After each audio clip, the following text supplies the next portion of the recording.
Você ouvir as histórias dos trabalhadores, ouvir como a organização do trabalho está sendo colocada para esses trabalhadores, como é que se administra a empresa.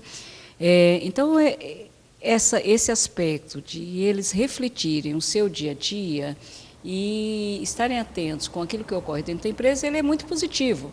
Tem um lado negativo, eu diria até com duas linhas aí desse lado negativo. Primeiro, é que você percebe, quando você avalia uma empresa de grande porte, como essa que nós estamos conversando, você percebe que é uma política comum às empresas de grande porte, né? A opressão, as exigências, os estímulos à competitividade, uma meta que nunca é fixa, sempre é uma meta progressiva, de um dia para outro, às vezes até numa jornada, que leva a nós constatarmos que tem aí um falso discurso, né, entre aquilo que a empresa diz, quer dizer, exige ética nos relacionamentos, existe um bom relacionamento, fala em qualidade de vida, em saúde para os trabalhadores, e na prática o inverso acontece.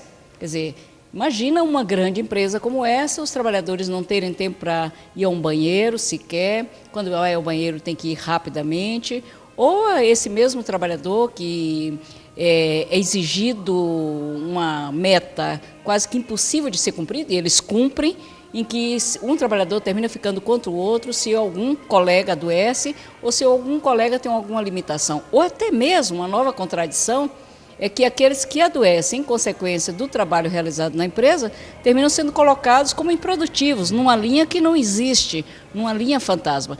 Então, esses aspectos, eles são terrivelmente que nos fazem também refletir e, até certo ponto, também sofrermos um sofrimento de indignação com uma condição de trabalho que é imposta ao trabalhador e que a gente não pode aceitar, não pode conciliar, não pode simplesmente silenciar em relação a essas condições de trabalho que não só exploram, mas que adoecem as pessoas, que acidentam as pessoas. Vários acidentes foram contados aí que sequer são computados, ou quando são computados, até arranjar uma nova categoria para discutir acidente de trabalho, que é acidente de trabalho bobo.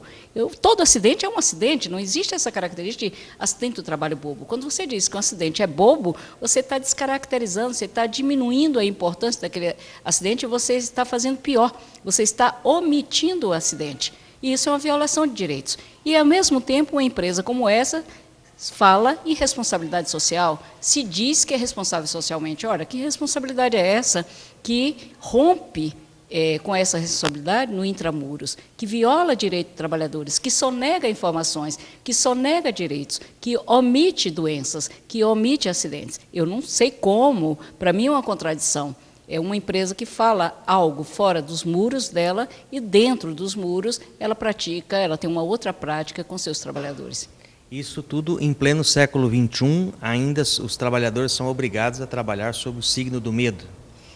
O signo do medo, o signo da injúria, quer dizer, você constrange, você humilha, você ameaça com o desemprego que está ali fora, né? E você exige o máximo desses trabalhadores. A impressão que muitas vezes me passa é que a gente está vivendo uma forma de nazismo bastante sutil dentro das empresas, né? Quando ela controla corpos, controla emoções, quando o trabalhador ou fala a fala dela, ou tem o discurso dela, e o discurso dela é a harmonia do discurso, todos têm que ter o mesmo discurso, ninguém pode adoecer, ninguém pode sentir uma dor, até porque uma mesmo disse, né, que se ela pensasse, tivesse pensamentos bons, a dor não existiria. Quer dizer, isso é uma manipulação, né?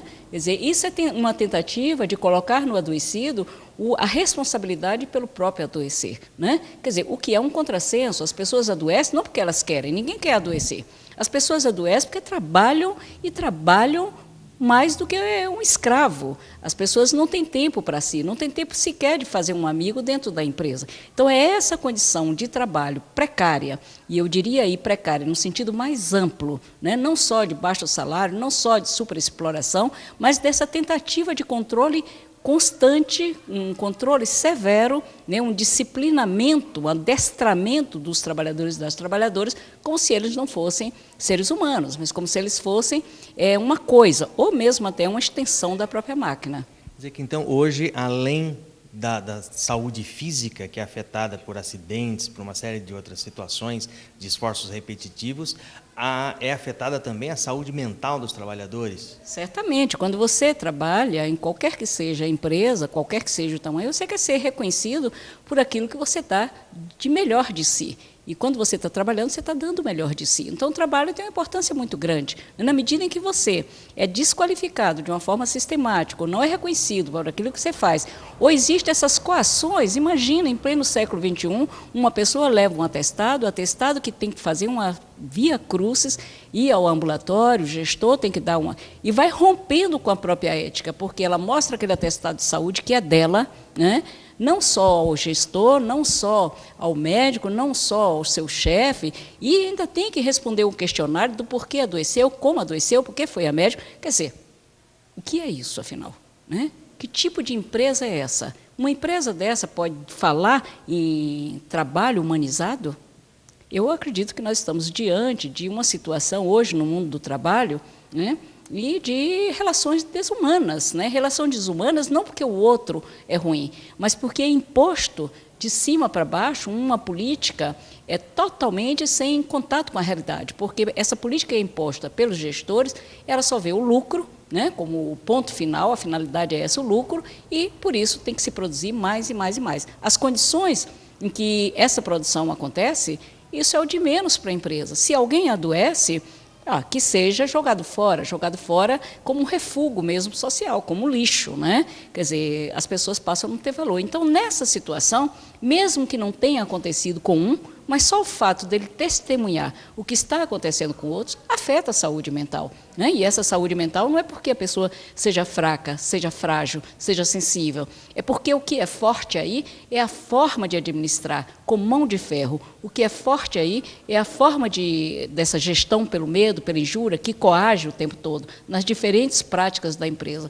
Então, eu acho que são essas formas em que a empresa, no primeiro momento, pode até achar que ela não perde, mas ela perde a longo prazo, né?